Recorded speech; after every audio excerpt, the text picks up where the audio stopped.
नमस्कार दोस्तों, Shri success point में आप लोगों का स्वागत है। आज का टॉपिक है हमारा पेट्रोलियम, जो क्लास 8वीं से लिया गया है। और टॉपिक स्टार्ट करने से पहले यदि आपने हमारे चैनल को सब्सक्राइब नहीं किया है तो प्लीज़ सब्सक्राइब कर दीजिए।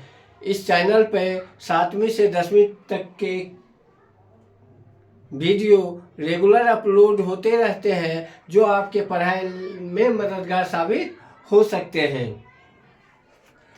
पेट्रोलियम, जैसा कि हम लोग जानते हैं, मोटरसाइकिल, हल्की मोटर जितने हैं वो पेट्रोल से चलती है। भारी ट्रक के इंजन और भारी मोटर के जितने भी इंजन हैं वो डीजल से चलती है। ये सारी की सारी डीजल पेट्रोल कहाँ से आता है? पेट्रोलियम से आता है। और ये पेट्रोलियम प्राकृतिक संसाधन है। और पेट्रोलियम दो तरह के शब्दों से बना है, पेट्रा और ओलियम। पेट्रा का मतलब होता है चट्टान और ऑयल का मतलब होता है तेल। चूंकि पेट्रोलियम चट्टानों के बीच से निकाला जाता है, इसलिए इसका नाम पेट्रोलियम कहा जाता है। अब पेट्रोलियम का निर्माण कैसे होता है? पेट्रोलियम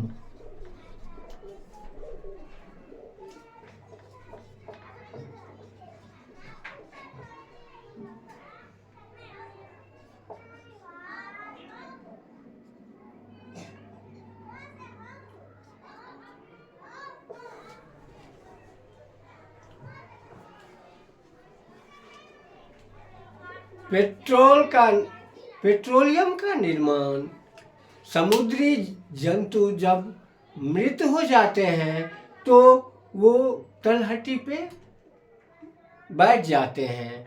और ये तलहटी पे जब बैठ जाते हैं तो ये कुछ दिनों के बाद इन पे मिट्टी, बालू, पत्थर, कंकड़ जमना शुरू हो जाता है।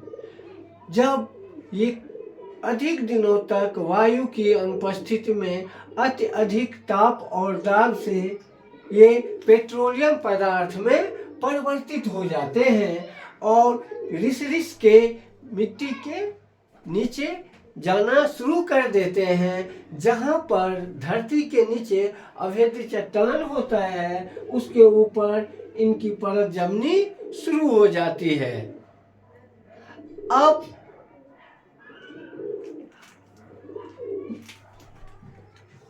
ड्रिल करके, कुआं बना के हम पेट्रोलियम पदार्थ को मिट्टी के नीचे से निकालते हैं। जो पेट्रोलियम पदार्थ हम निकालते हैं, उस पेट्रोलियम में कई तरह के पदार्थ मिली हुई होती है, जैसे LPG, liquid petroleum gas, kerosene, diesel, petrol, paraffin, मोम। तो इन सभी चीजों को अलग अलग करने के लिए जो प्रक्रिया है उसे परिष्करण कहते हैं।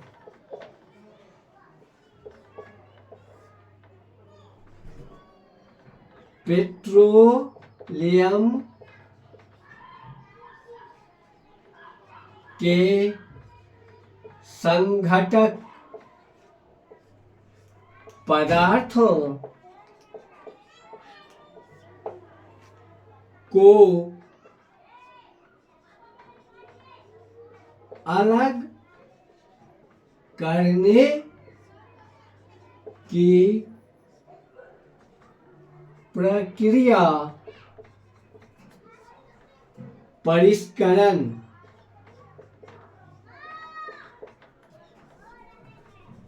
कहलाता है। अब इस परिष्करण में, पेट्रोलियम के परिष्करण से हमें 6-7 तरह की चीजें मिलती है और सबका अलग अलग उपयोग करते हैं। इनके एक अलग संयंत्र होता है जिसके नीचे अत्यधिक ताप पर इनको पेट्रोल को डाला जाता है, जहाँ पे ये वाष्पित होकर ऊपर की ओर बढ़ जाते हैं और ऊपर में अलग अलग चैम्बर में अलग अलग तरह के तापमान कम करके जैसे ही जिस पदार्थ का तापमान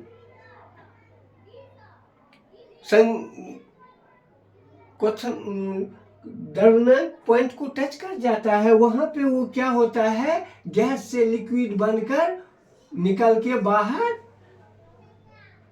निकल जाती है। इसी तरह से अलग अलग पदार्थ का अलग अलग संघनन होने की टेम्परेचर है, जिसे हम द्रव्यमान कहते हैं। उस टेम्परेचर ताप पर द्रव्यमान को टच करते ही ये लिक्विड फॉर्म में आ जाता है और सब पदार्थ इस ढंग से अलग अलग हो जाते हैं।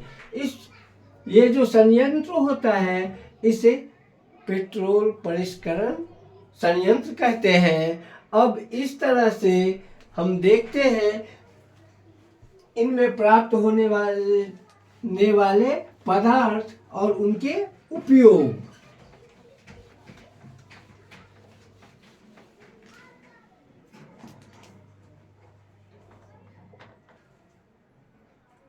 पहला एलपीजी ही है, लिक्विड पेट्रोलियम गैस। घरेलू रसोई ईंधन, घरेलू ईंधन के रूप में।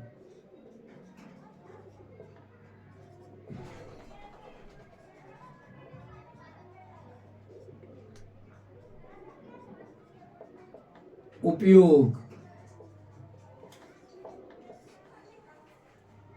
और इधर उत्पाद, पेट्रोलियम के उत्पाद। दूसरा पेट्रोल।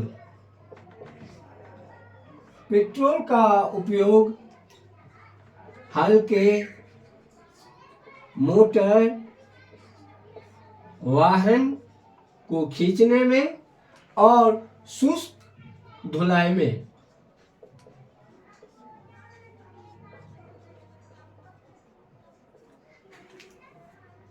तीसरा केरोसिन तेल।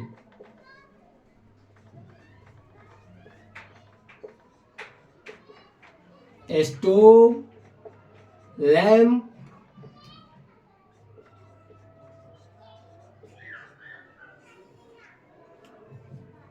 और वायुयान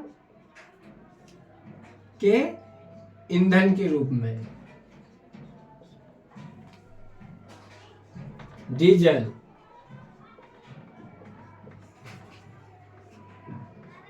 भारी ईंधन, भारी इंजन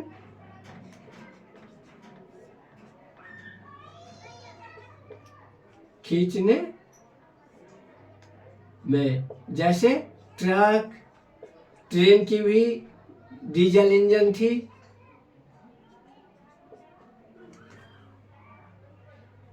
पांचवा स्नेहक तेल, स्नेहन के यूज में आता है।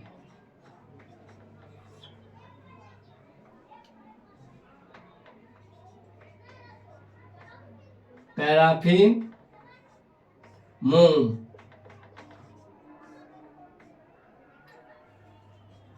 मोमबत्ती, वैसलीन,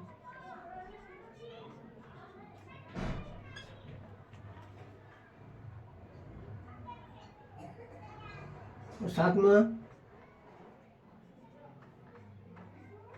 बिटुमेन आया है और जिनका पेंट या सड़क निर्माण में हम यूज करते हैं। पेट्रोलियम का जब हम परिष्कृत करते हैं पेट्रोलियम पदार्थ के, तो 7 तरह की चीज़ें हमें प्राप्त होती है। द्रवित पेट्रोलियम गैस, जिसका उपयोग हम रसोई घर में खाना बनाने में या रसोई ईंधन के रूप में करते हैं। दूसरा पेट्रोल, पेट्रोल का उपयोग जैसे मोटरसाइकिल वगैरह है, हल्के इंजन को खींचने में, और शुष्क धुलाई में हम पेट्रोल का यूज करते हैं, केरोसिन ऑयल है, लैंप जलाने में, स्टोव जलाने में, और वायुयान के ईंधन में। चौथी चीज है डीजल, भारी इंजन को खींचने में, जैसे ट्रक और रेलगाड़ियां का इंजन है। और स्नेहक तेल, ये स्नेहन के रूप में हम इस्तेमाल करते हैं। और पैराफिन मोम होता है, जिससे मोमबत्ती, वैसलीन वगैरह के बनाने में यूज होता है। और सातवीं चीज़ है विटामिन, जो पेंट और सड़क निर्माण में इस्तेमाल किए जाते हैं। धन्यवाद। यदि आपको हमारी वीडियो अच्छी लगे तो हमारे चैनल को सब्सक्राइब कीजिए, वीडियो को लाइक कीजिए और छात्रों को शेयर कीजिए। धन्यवाद।